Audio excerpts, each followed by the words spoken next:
Hello everybody, this is Mini Bike Madness. Today I'm going to have something different on my channel.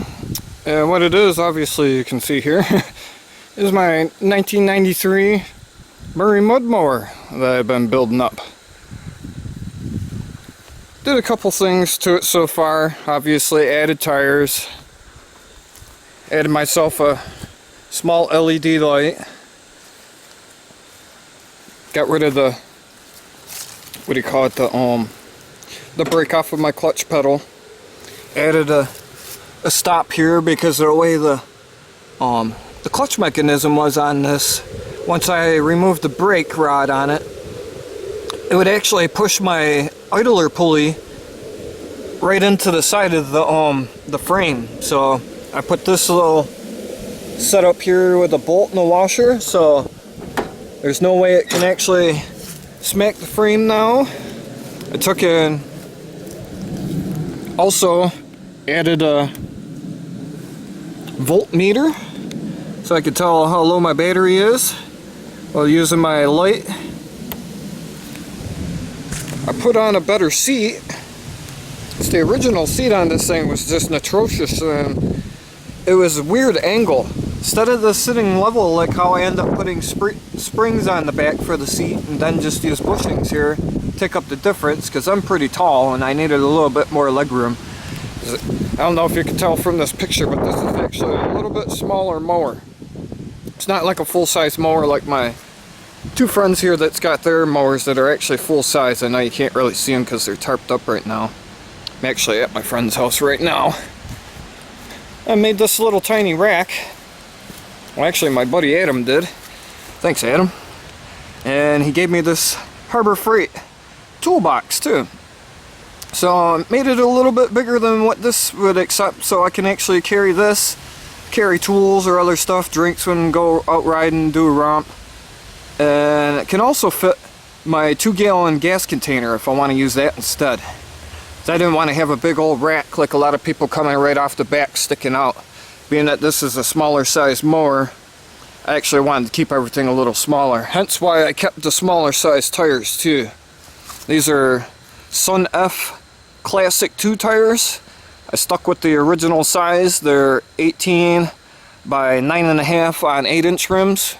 And the front ones here, pretty small, 6-inch rim. They're 145/70 6-inch rims. I took an upgraded, got rid of the sloppy ass bushings that are in there, upgraded to bearings. Let's see here. Haven't done nothing to the motor. I got a 12 horsepower IC synchro balanced engine, which is model 28. These are real common engines that a lot of racing lawnmower people like to use, because there's tons of different hop-ups for them. You can get the billet flywheel, you can get a billet crankshaft, actually made out of chromoly, not billet aluminum, so that way you can get rid of the synchro weights in this thing, instead of just having to buy the brass counterweights, if you're willing to spend almost $400 on that chromoly crank. But anyways, frickin' still got the stock throttle set up. Probably actually leave it suicide style like that so I can have a cruise control, because actually I utilized most people's common setup for the throttle. I end up using for a brake. The brake system that's actually on this Spicer model 2009 actually has a far better brake system than almost all other types of mowers I've seen. I know the freaking lighting's pretty dark here, but the disc is self-contained inside this thing.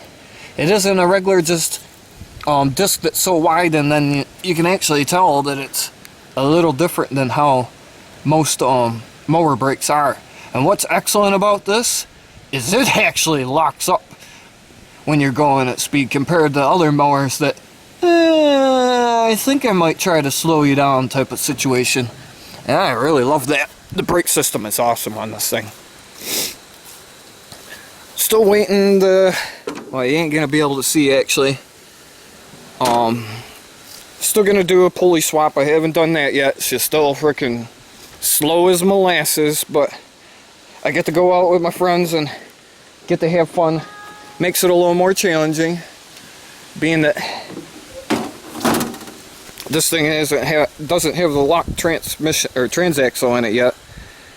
I got lucky and actually bought extra set of spider gears and the shaft that goes across. So I'm gonna modify that and have a locked spider gear set up. So if I ever want to take and revert this back to stock and have the differential open, then I'll be able to do it and not be screwed. That, and also if it ever breaks somehow, some way, I'll have a backup if I want to make another locker, which is kind of cool. But the tranny shifts like butter. Oh man, I'm so happy with this thing, the way it performs. It just shifts so effortlessly. Use the clutch to take off, then just shift your gears on the fly. Don't even need to use the clutch. Another thing that I like about this too is it actually has a high mounted gas tank on it. Most mowers these days don't have this style of gas tank, and they use the tank that's under the seat. I don't have to use a fuel pump with this setup. It's gravity fed, which is kind of nice too. One less thing that I have to worry about failing.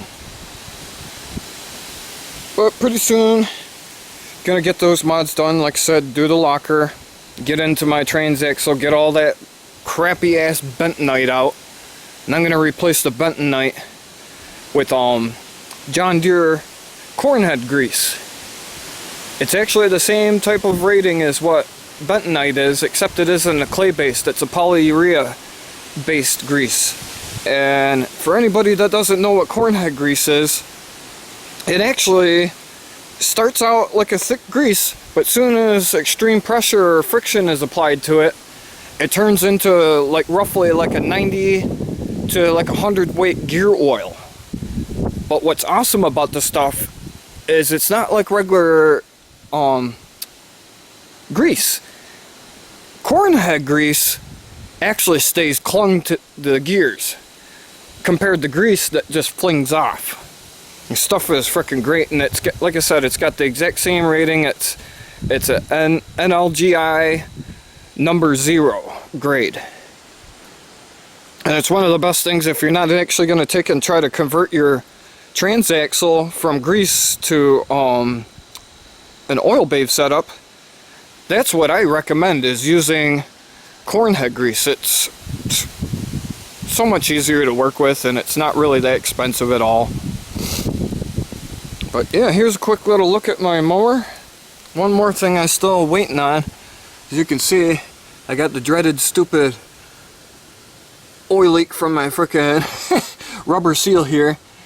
The funny thing is that right now, the way things are going down south or whatever, there's a storm alert, and Florida, Dorian's out, so the place it's being shipped from in Georgia is freaking has a delay, so hard to tell when I'm actually gonna get my seal in, but that's no big deal. It's not like it's just overflowing out of the engine and have to worry about it. Just give it a little bit extra oil once in a while when I'm done riding.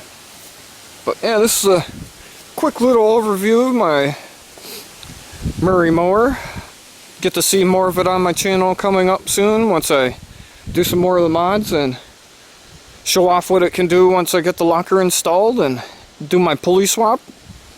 Gonna end up running a 4-inch in the front and a 4-inch in the back, so I'll have a 1-to-1 ratio.